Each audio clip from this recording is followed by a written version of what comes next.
Like and subscribe and click the bell icon to get new video updates. Russian troops came to kidnap and murder this Ukrainian village leader. Here is how she outsmarted them by Europe. Correspondent Isabella Higgins in Mokrets posted 11 hours ago, updated 6 hours ago. Helena Chernyshova never believed her quiet Ukrainian town would be taken by Russian soldiers. But when they arrived, she was warned they wanted her dead. A beloved village leader, she was told her position meant Moscow's forces would consider her their number one target in the town. So she began an almost month-long campaign to stay alive. Warning: this article contains details readers might find distressing. The scars of a brutal occupation are still evident on every street in her township of Mokrets.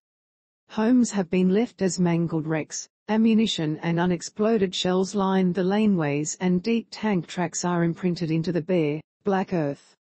These dark, muddy fields were supposed to protect the locals from Russia's advance, but not long after the war broke out they became trapped, Helena tells the ABC. A lot of people came to us from other towns. People thought this was a safe place. She never expected the danger they would face here, and certainly never dreamed she might be the subject of a manhunt in her own home. We all thought, why would they come for a place like this? She says of the quiet, rural villages she governs, about 70 kilometers east of Kiev. Many here believed that the twin villages of Savorichi and Mokrets would be unnavigable for heavy war machinery. Wooded areas, floodplains, lots of wet swamp grounds. We thought it would be impossible, she says. But they came from directions we did not expect. We were trapped because we helped our own military blow up bridges to stop them from getting closer to Kiev. Then brutal torture started. Troops and tanks descended on the tiny villages, and Helena worried deeply for the women, children and elderly that had sought salvation there. It was in these early days that she said she received a warning from Ukraine's military. They believed the Russians had a plot to kidnap and kill her. To keep everyone safe, she would first need to stay alive. In other towns across Ukraine, devastating stories have emerged of village leaders being brutally killed. In Motyzine, a small town on the northwestern outskirts of Kiev, the female village chief was found with her husband and son in a shallow grave. Helena Chernyshova says it was her fellow villagers who kept her alive, and she is proud that no one here betrayed us. The whisper network that kept Helena alive for days. Helena says she crept from house to house under the cover of darkness, never daring to return to her own home. People were sitting in the basement with small children, and it was very cold because there was no light and gas, she recalls.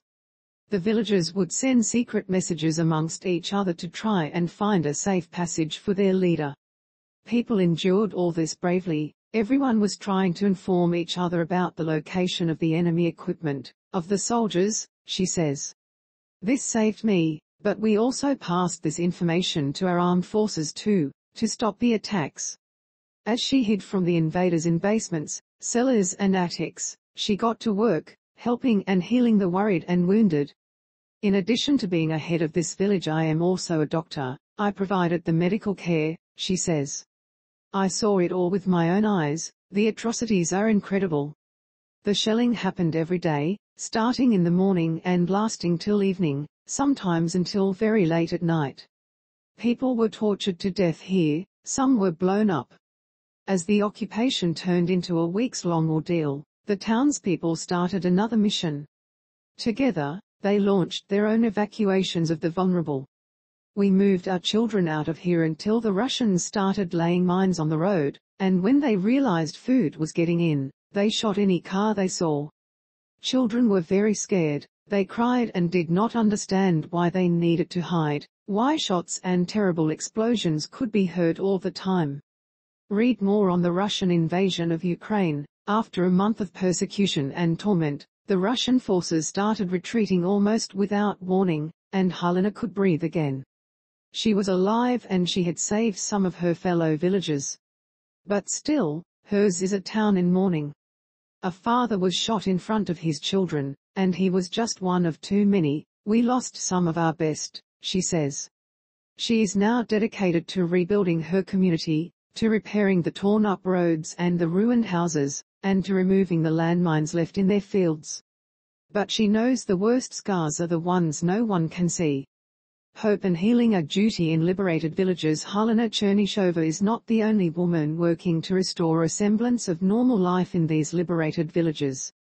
She is relying on the work of soldier Ludmila Kerel, one of the